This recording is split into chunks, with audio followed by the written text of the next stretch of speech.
There you are. How's it going? I don't know. Haven't really thought about it. You're the first person to ask. Everyone on this boat is proud of you and happy for you, especially your brother.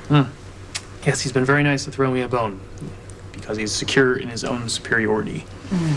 I know exactly what you're doing. I've done it myself. You have a perfect sibling. You can jump through hoops of fire and no one even notice.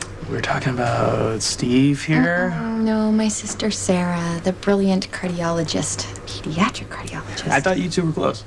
Well, we are now. Once I realized resenting her all these years only robbed me of having a relationship with her. Well, I think tonight was all about bringing my brother and I closer, bridging that gap, becoming his equal, but he was very quick to set me straight. Why? What did he say? The truth, that I've got a lot to prove. Well, not to me. Think about it. You apply the same principle, the same methodology to an inoperable tumor, You make it sound so simple. Well, it was very easy. Well, then how come nobody else figured it out before, including your dad? Because they didn't have the same technology when he was working on things. We just happened to live in a better time. So. I think you're just being modest. Well, what can I say? You bring it out in me. I don't know why. I feel like I could just talk to you about this for hours and more than likely bore you to absolute tears. You see me crying? Yeah, well, I wish I could talk to Maxie about this stuff. Oh, well, I'm not gonna touch that one. But, no, okay, don't misunderstand me. Maxie, she's great. She makes me very happy. She's sexy and confident. And she's very funny. She's very funny. And she's not here. No, she eventually offered to come, but I turned her down. Well, how many times has she turned you down? Yeah, well, you got me there. I guess it's pretty obvious that she doesn't want to make our relationship a priority, but I don't think she wants any relationship to be a priority in her life. Because she doesn't want to invest too much, so she doesn't risk losing. If somebody, disappears out of her life, she gets hurt. Well, we all lose people. Yeah, and we all deal with it in a different way. She had two parents that walked out of her life, and her sister was murdered, and her cousin's heart beats in her chest every single day as a constant reminder of loss. I think you see this more profoundly than she does. Things resonate with Maxie, and so she deflects. She puts all that energy into the magazine, which is frivolous and impermanent by design. She's not incapable of investing. She's had this lasting attachment to Spinelli. Which I don't completely understand. Well, he's safe. She can keep him wrapped around her little finger, and it doesn't cost her anything. She did help him quite a bit during that whole breakdown thing when he was turned to the Jackal PI, whatever caused that. Right, which makes him even more devoted to her, so she has this sympathetic shoulder without a commitment. Yeah. Why has that become such a bad word? Why does everyone run away from it? What? Commitment? You can't just say the words and then take them back.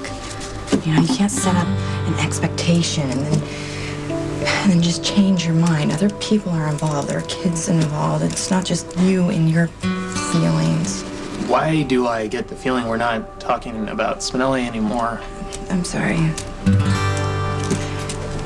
Lucky's gone. Gone where? I don't know, and I don't really think he cares. He just had to get away from me before he relapsed into our mutual addiction of a relationship. His words, not mine. That's kind of harsh. Yeah, it is harsh, especially since I have loved him since I was 15. And now he's afraid I'm the one who's going to ruin him. Why is it that some people have no trouble going for what they want, just trampling over everyone in their path, no apologies, and yet we admire them for it? We call them strong. Is it strength or is it just selfishness? Maybe it's the same thing. What are you drawing? No, nothing. Here? Oh, come on, let me see it. No. It's just a habit of mine. And how long have you had this habit for? Quite some time, actually. I applied for art school once.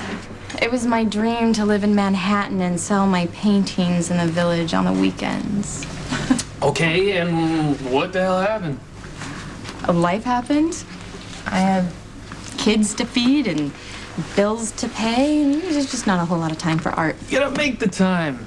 You know, you gotta create that space for your passion. You know, call it selfish or call it strength.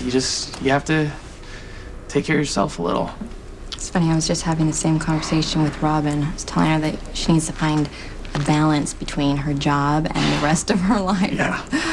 I'm much better at giving advice than taking it. Yeah, no kidding. I mean, who am I to say anything right now? Anything about balance with all this stuff that's coming my way now that I'm a distinguished doctor.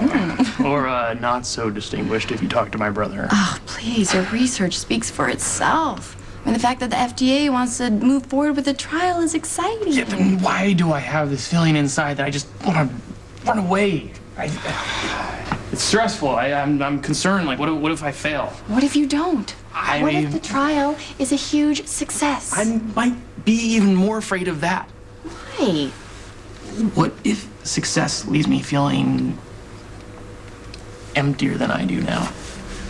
I know what it feels like to be empty. Like there's this little space inside reserved for happiness that doesn't quite ever get filled up.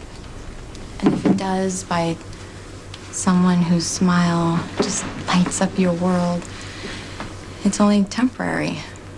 And then it's gone. And then that emptiness it's back. I'm sorry. Matt, don't let that happen to you. You are so much better than you realize.